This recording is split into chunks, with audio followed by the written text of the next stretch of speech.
لږ شان صبر وکئ. نن درته په دې ویډیو کې زه داسې واقعه بیانوم چې تاسو به سترګې کولاو شي. ما د دوبۍ په شو باندې یو ویډیو کړې وه. په دې سایډ باندې تاسو ته سکرین شاټ زما ښکاري. 26 لاک کسانو چې کوم دی دا ویډیو وکتله، نو 26 لاک کسان چې کله ویډیو وګوري نو موږ سره په واتساپ باندې قسم قسم خلک رابطې وکړي او قسم قسم خبرې چې کوم دی موږ ته مخې ته راشي. دا په دوبۍ کې داسې یو واقعه شوې ده چې یو دوه ملګري چې کوم دی د دوبۍ شو له تلي وو او په ډمو او په جړاګانو باندې چې کوم دی پیسې وشیندلې. نو دغه ملګري ما ته ټلیفون کړی و، موږ چې کله واپس رالو او په دیره کې چې کوم دی روټۍ موټۍ وخوړه او کټونو ته وختو سملاستو.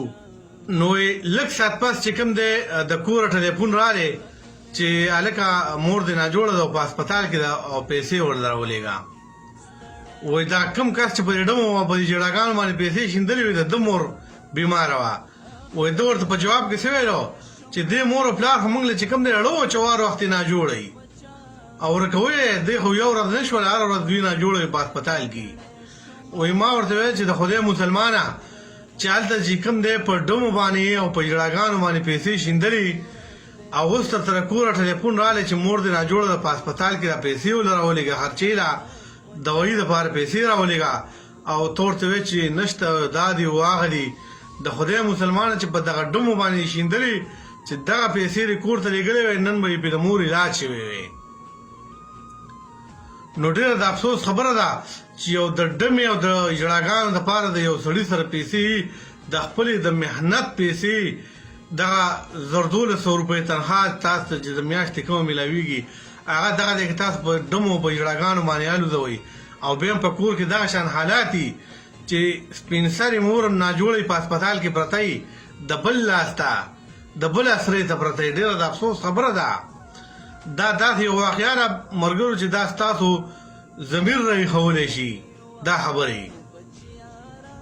وایي چې کله ورته کوره ټلیفون راغی چې مور دې ناجوړه ده په هسپتال کې د خرچه ولله راولېږه.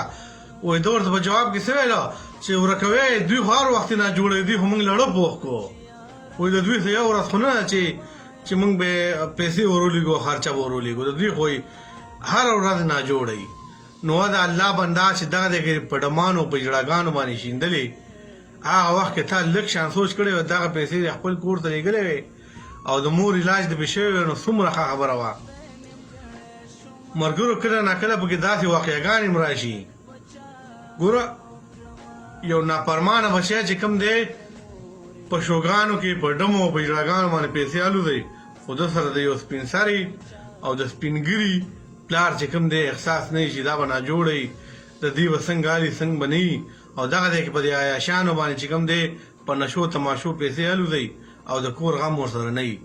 نو ملګرو څومره ملګري چې دا ویډیو ګورئ د الله د رضا لپاره چې بار ملکونو ته راغلي نو خپله مزدوري وکړئ، خپله ښځه بچو له مور او پلار ته چې کوم دی دغه پیسې د محنت ولېږئ، په ډمو په جړاګانو باندې دغه پیسې مه الوزوئ.